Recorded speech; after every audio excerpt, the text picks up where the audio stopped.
అమెరికాలో చిందరవందరగున్న మీ ఇంటికి handyman, cleaning, plumbing services కోసం కాంటాక్ట్ ఇన్స్టా సర్వీస్. యుఎస్ లో ఎక్కడైనా ఎప్పుడైనా. For instant booking visit instaservice.com. అక్కడ ప్రధాని పదవి ఎక్కితే పాడే ఎక్కినట్టే, ప్రధాని పదవి పోతే ప్రాణాలు పోగొట్టుకున్నట్టే.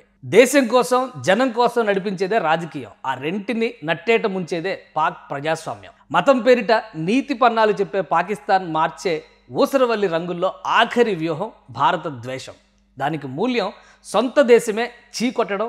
ఈ పులి మీద సవారీ పూర్తయిన తర్వాత ప్రాణం పోవడమే. పాకిస్తాన్ దశాబ్దాలుగా అనుసరిస్తున్న విధానం ఇది. 1947లో భారత్, పాకిస్తాన్ విడిపోయాయి.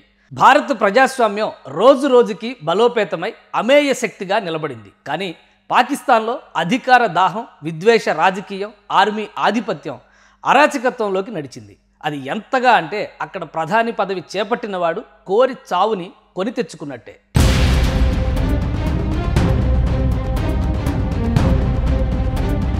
పాకిస్తాన్ ప్రధానమంత్రుల హత్యలు ఒక చీకటి చరిత్ర. పాకిస్తాన్లో 23 మంది ప్రధానులుగా బాధ్యతలు నిర్వహించారు. వారిలో లియాఖత్ అలీ ఖాన్, జుల్ఫికర్ అలీ భుట్టో, బెనజీర్ భుట్టో ముగ్గురు అత్యంత దారుణంగా హత్యకు గురయ్యారు. అధికార దాహంతో జరిగిన కుట్రలు సర్వసత్తాక శక్తిగా మారాలన్న పాకిస్తాన్ ఆర్మీ అహంకారం దీనికి కారణం.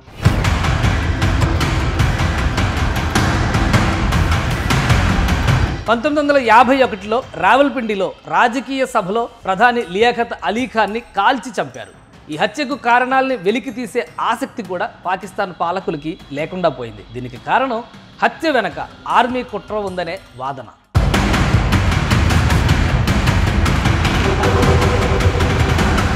పాకిస్తాన్ చరిత్రలో నెహ్రూ అంతటి నాయకుడిగా చెప్పుకునే జుల్ఫికర్ అలీ భుట్టో 1977లో ఆర్మీ తిరుగుబాటుతో పదవి కోల్పోయి కోర్టు మార్షల్ అయ్యారు. హత్యా నేరం ఆరోపణలతో 1979లో బహిరంగంగా ఉరితీసింది అప్పటి సైనిక సర్కార్. ఈ ప్లాన్లో జనరల్ జియావుల్ హక్ కీలకంగా వ్యవహరించారు. తర్వాత ఆయనే పాకిస్తాన్కి సర్వాధికారి అయ్యాడు.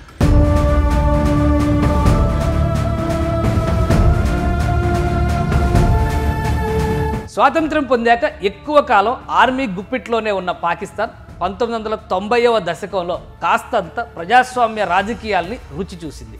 జుల్ఫికర్ అలీ భుట్టో కుమార్తె బెనజీర్ భుట్టో, నవాజ్ షరీఫ్ లాంటి రాజకీయ నేతల పేర్లు బాగానే ప్రపంచానికి తెలిసాయి. కానీ ఆ ఆశ ఎక్కువ కాలం నిలవలేదు. 1999లో కార్గిల్ కుట్రకు కారకుడైన జనరల్ పర్వేజ్ ముషర్రఫ్ సైనిక కుట్ర చేయడంతో మళ్లీ కథ తలకిందులయ్యింది.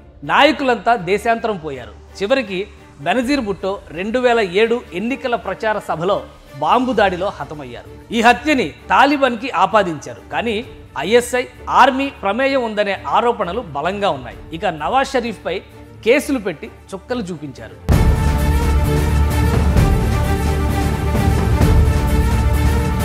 "76 ఏళ్ల స్వతంత్ర పాకిస్తాన్ చరిత్రలో 30 ఏళ్లు ఆర్మీ రూలింగ్లోనే. అయూబ్ ఖాన్, యాహ్యా ఖాన్, జియావుల్ హక్, పర్వేజ్ ముషర్రఫ్ ఈ నలుగురు జనరల్స్ దేశాన్ని డిక్టేటర్స్లా పరిపాలించారు. రాజకీయ నాయకులు అసమర్థులని, అవినీతి పరులని ఆరోపిస్తూ ఆర్మీ అధికారాన్ని చేపడుతుంది. కానీ నిజం ఏంటంటే ఆర్మీకి అధికారం, ఆర్థిక లాభాలు, రాజకీయ ఆధిపత్యం కావాలి. ఆర్మీ ఆధిపత్యాన్ని సవాల్ చేస్తే ఎలాంటి నాయకుడినైనా తొలగిస్తారు. 1999లో ముషర్రఫ్ తిరుగుబాటుతో నవాజ్ షరీఫ్ జైలు పాలయ్యాడు.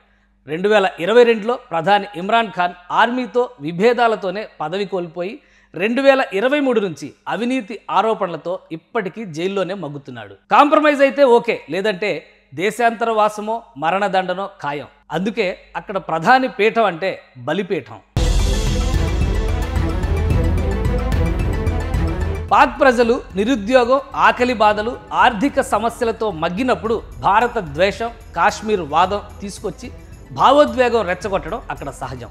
ఉగ్రవాదుల్ని దేశభక్తులుగా, అల్లా సేవకులుగా చెప్పి సన్నాసి రాజకీయం చేస్తారు.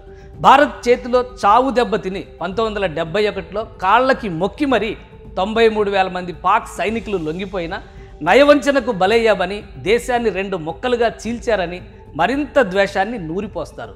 ఈ నక్కజిత్తులు గతంలో నడిచాయి. ఇప్పుడు అభినవ భారత్ అమేయ శక్తి ఏంటో తొలి రోజే చూసింది పాకిస్తాన్. ఇంకా తోక జాడిస్తే కత్తిరించడం ఎంతసేపు?